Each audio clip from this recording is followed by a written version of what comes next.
आता मी आपले पुढील शायर खेर साहेब दीपक खेर साहेब हे तर गझल सम्राट पण आहेत, नुसते शायर नाही तर गझल सम्राट आहेत, गायक आहेत. तर तुम्ही आपणास मी विनंती करतो की तुम्ही सर्व मित्रांना बालमित्रांना नमस्कार. पहिली व्यक्ती आहे नमस्कार बोलली आणि कोणी नमस्कार नाही केला. नमस्कार. सर्वप्रथम प्रभू साहेब, जोशी साहेब, कदम साहेब त्यांना वाढदिवसाच्या खूप खूप शुभेच्छा. बाहेरचं वातावरण चांगलं नसतं, त्याच्यावर एक शेर आहे.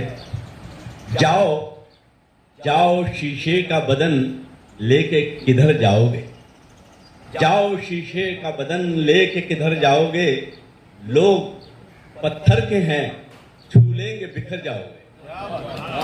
जाओ शीशे का बदन लेके किधर जाओगे, लोग पत्थर के हैं छू लेंगे बिखर जाओगे. मैं तो खुशबू हूं उड़ान के लिए, मैं तो खुशबू हूं हवाओं में बिखर जाऊंगा उड़ान के लिए. मैं तो खुशबू हूं हवाओं में बिखर जाऊंगा, मुझसे रूठोगे मेरे दोस्त तो मर जाओगे. जीना सांस लेना नहीं, जीना रहता उमंग है, जीना है उड़ान. जीना सिर्फ चलना नहीं, दूसरों को साथ लेके चलना, ये उड़ान. जन्मदिन का क्या आता है चला जाता है, ये दोस्तों का प्यार है जो इस दिल में समा जाता है. चला जाता है, ये दोस्तों का प्यार है जो इस दिल में समा जाता है. बिन दोस्त हर महफिल सूनी सूनी सी लगती है, बिन दोस्त हर महफिल सूनी सूनी सी लगती है. दोस्त महफिल में आ जाए इस दिल को करार आ जाता है. एक उडानचं जे कॅरेक्टर असतं, माणसाचं एक चरित्र असतं. गिरकर संभलना ही जिंदगी, खास उडानसाठी लिहिलंय मी. गिरकर संभलना ही जिंदगी है, चलना सबको साथ रखना ही जिंदगी है.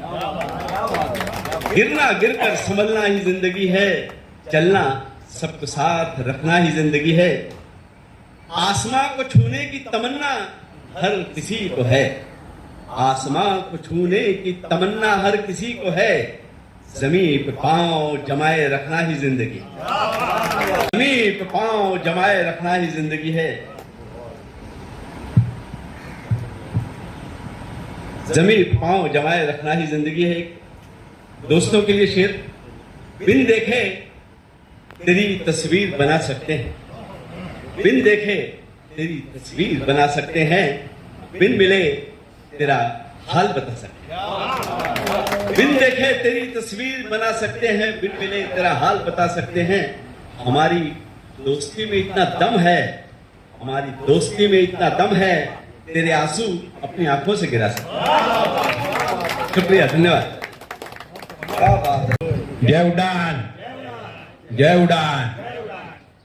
सर्व उड्डाण परिवार आणि आमच्या उड्डाण परिवाराचे सेवक श्री पारिक साहेब आणि आजचे उत्सव मूर्ती प्रभुभाऊ जोशी सर आणि रवींद्र कदमजी और चॉकलेट बॉय.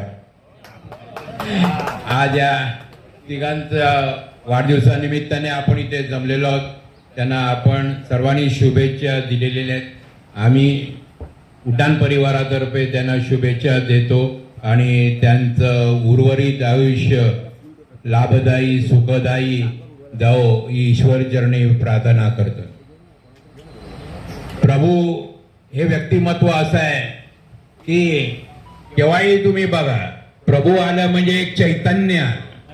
या उड्डाण परिवाराचं एक प्रमुख चैतन्य म्हणून आहे ना, ते आमचे प्रभू आहे.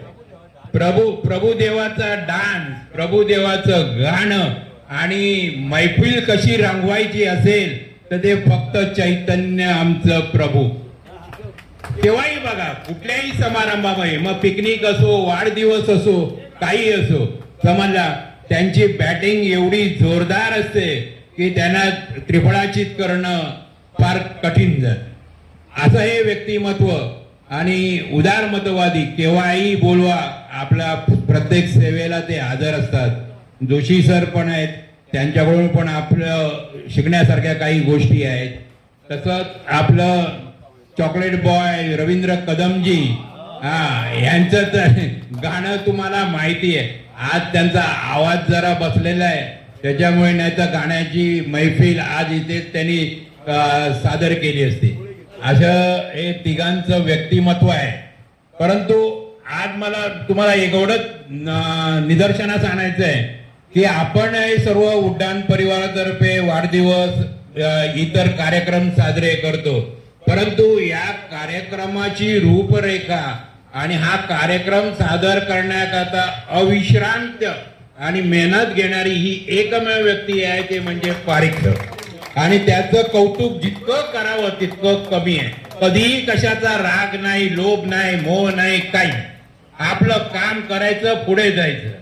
कुठल्याही समारंभ असू दे, मग शासकीय दरबारात असो किंवा या ओपन ग्राउंड मध्ये असो, परंतु त्यांचं व्यक्तिमत्व बघा खुलून दिलेलं असतं, चेहऱ्यावर नेहमी त्यांचं हास्य असतं। त्यांना उदंड आयुष्य लाभो अशी मी ईश्वरचरणी प्रार्थना करतो आणि माझे 2 शब्द पूर्ण करतो। जय हिंद, जय महाराष्ट्र। गाणी झाली, शायरी पण झालेली आहे। एक थोडस वेगळं व्यंगात्मक काव्याकडे आपण वळूया। तुम्ही आम्ही सगळे आपण आता 60च्या वर झुकलेले आहोत आणि हा आता मी जे कवितेतलं सांगणार आहे हे सर्वजण आपण अनुभवत असतो। खूप टिकाऊ मासा जसा चवीला नेहमीच खारट असतो, खूप टिकाऊ मासा जसा चवीला नेहमीच खारट असतो, तसाच 60तला माणूस थोडा जास्त चावट असतो। उजेडाचा भास होतो म्हणून गॉगल वापरत असतो, उजेडाचा भास होतो म्हणून गॉगल वापरत असतो, काळ्याभर काचे मागून सौंदर्य निहाळत असतो, काळ्याभर काचे मागून सौंदर्य निहाळत असतो। शेजारीने आली घरी की आनंदाने हसत असतो, बायकोला चहा करायला लावून स्वतः गप्पा मारीत बसतो, कारण 60 मधला म्हातारा अधिक चावट असतो। व्यंगात्मक आहे।